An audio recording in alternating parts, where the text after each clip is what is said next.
and I'm ready to tell you what I think. First, big thanks to our friends at Best Buy Mobile who are hooking us up with 1, 2, 3, 4 Kins, 2 of the 1s, 2 of the 2s to give away to you over on Phone Dog's One Pod Bandit. Best Buy working, no mail-in rebates. Best Buy working, Best Buy Mobile. Best Buy Mobile, no mail-in rebates. You go in there and you pay for the phone, and that $100 mail-in rebate, that's just incorporated in the price you pay at the register. So you don't have to wait 68 weeks to get a debit card and all that. You just get, yeah, it's just shit. You get $100 off right there. All done. Best Buy Mobile. The Kin Studio backup. All of these, every time you take a picture, take a video, send a message, make a phone call, it all gets backed up onto Kin Studio. You can look at it in the web timeline view. And what's pretty cool about this system is that these full 8 megapixel photos get offloaded, they get backed up to Kin Studio and replaced with lower res versions optimized for the phone. So you're not eating up your 8 gigs of storage or 4 gigs on the Kin 1. So that's kind of a cool system. And then if you want to send the full resolution photo, if you want to print it or download it to your computer or share it with a friend or something, you go onto the Kin Studio app or the Kin Studio website, your own personal Kin Studio, you can share it that way. So that's kind of a cool feature, I think. You can do pinch and zoom, pinch to zoom, with the photos. The screens on both of them, they're not, the 800 by 400 super high res screens that some of the top-end smartphones have, but they're capacitive touch. They work quite well.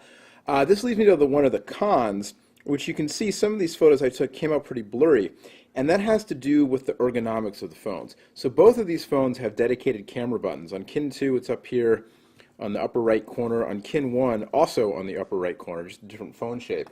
And the problem is that when you go to take a picture, at least I had this problem, and I read some other reviews, talked to some other friends of mine, other bloggers who reviewed the phones. They had the same problem. When you go to take a picture, because of the curved nature of the phone and the fact that the buttons themselves are kind of on this curved slope, not only is it a little bit hard to get a grip, but then my hand is naturally, my finger's kind of naturally falling right near the area of the camera sensor. And it's actually worse on Kin 1 because I have kind of large hands, and so if I'm holding it two-handed especially, forget about it. My fingers are right there. If I have one-handed, it's a little bit easier, but then if it's open and I'm trying to grip it, it runs that risk. So it's not like every time I grab it I'm covering the thing up, but it was enough that I wound up getting some shots. My finger got in the way, and then I tried to move my hand, and then just getting a grip on it was kind of hard, and had a tendency to take blurry photos. Again, you might be thinking like, well, it's not that hard, but I don't know, I had problems. I think also because of actually pressing the button and the way, especially if you have the phone, open on either phone to actually reach around and press the button. I don't know, it's one of those things that I think if you own the phone, you'll get used to. But annoying enough that, like I said, some other bloggers as well I talked to, some folks who had the device early, had the same issue. A bunch of photos came out blurry. Once I was able to kind of, get the phone steady and take a steadier shot, you can see the results not too bad. It is 8 megapixels, it's not going to replace your point and shoot camera, but, pretty good. Color's decent. A little bit blown out here and there, not too bad. The flash, it's going to help you with autofocus, it's going to help you at short range. This is on both devices, but, it's not a flash. It's really going to let you take pictures in the dark in a club or something. 720p video, work fairly well. Again, probably a little bit better than the photos, actually. So that's a little bit of a con. Another con is that you can't actually adjust the rate that your loop, your feeds here, your social network feeds and your RSS feeds, that they get updated. It's roughly 15 minutes. It's not a push system, it's a pull system, so just every 15 minutes, on either device, it checks for your latest updates. And there's no way to change that interval. So, I don't know, I feel like if you're on, if you're looking to get a phone on Verizon and you're a Facebook addict or, a Twitter addict or whatever, a Palm WebOS device or a Google Android device is going to give you, a little more versatility over how you want to manage your networks there.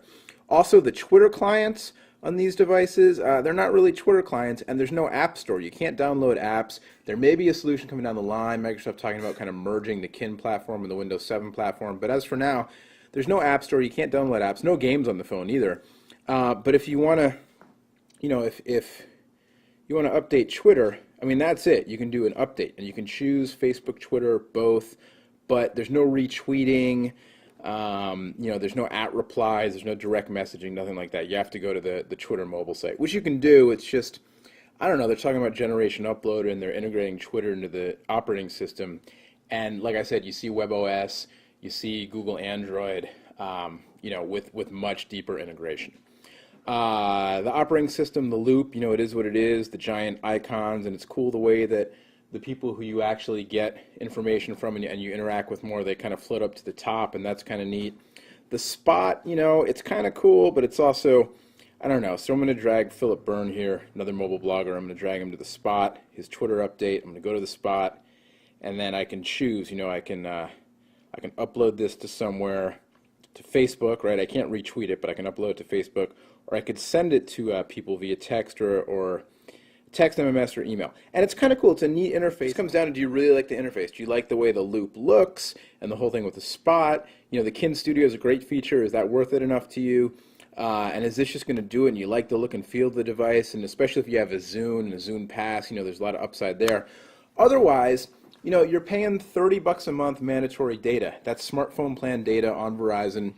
And again, for that kind of money, $49.99 or $99.99 up front, plus your minutes, plus $30 a month data, you're looking at your choice of smartphones. And there are some really nice smartphones right now available on Verizon. So you're going to get more flexibility that way. It's a matter of aesthetics and taste.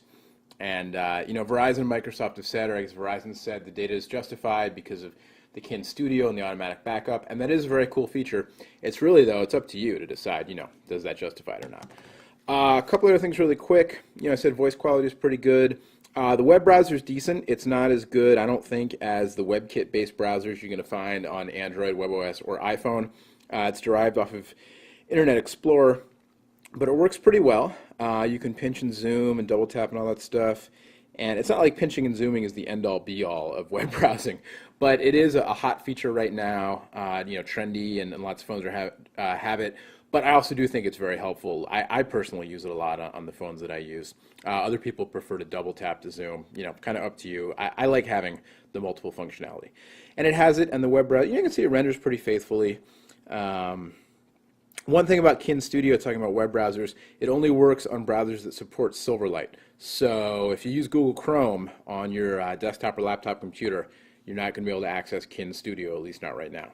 But here you can, pages loaded. It's not too bad, pretty smooth. And then I'll take a quick look at messaging. Another con here, no IM client.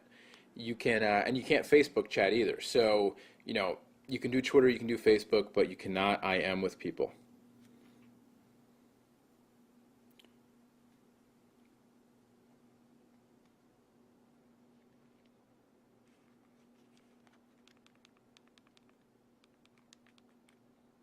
So the messaging client, pretty straightforward. And when you send people a message, so here's the message, and this is an invalid number, so it's going to give me a message back, so you can see how it works. We'll send a message, and there it goes. And it's threaded, so there's my icon, my avatar. That's pulled from my Twitter feed, actually. And it sends the message, and then when you get a message back, we'll actually go to the home screen here so you can see it. So then when you get a message, you get this little balloon that pops up on whatever screen you're on. And that's kind of nice. It's colorful. You might think it's not nice. You might think it's a little too chaotic. But I think it's kind of cool. And you can tap on it to go to the messaging client, or you can just hit the X to dismiss it. Now you don't get an Android or WebOS style notifications bar kind of thing happening. You have to go back and see what's going on. Anyway, so there you go, kind of a quick tour around, kind of take this, look at the unboxing videos, check out my written reviews if you want, and I'm not saying that to make you, give PhoneDog more page views or video views. I'm just saying there's a ton going on here. It's a brand new platform that we haven't seen before. Impossible to cover it. Already this video is probably too long, but I wanted to try to give you, if not a full overview of every feature on here, at least kind of a pros and cons. And to sum it up, I would say, if it was me and you were saying to me, look, skip the whole everything, all the details, tell me yes or no, should I buy these phones? I would say right now for the price, no. I would say either get yourself a messaging phone with a $10 a month data plan, but you won't get the web, or if you're going to spend the money on Verizon for the $30 a month, get yourself a real smartphone so you can download apps and, real Twitter client, all that kind of stuff.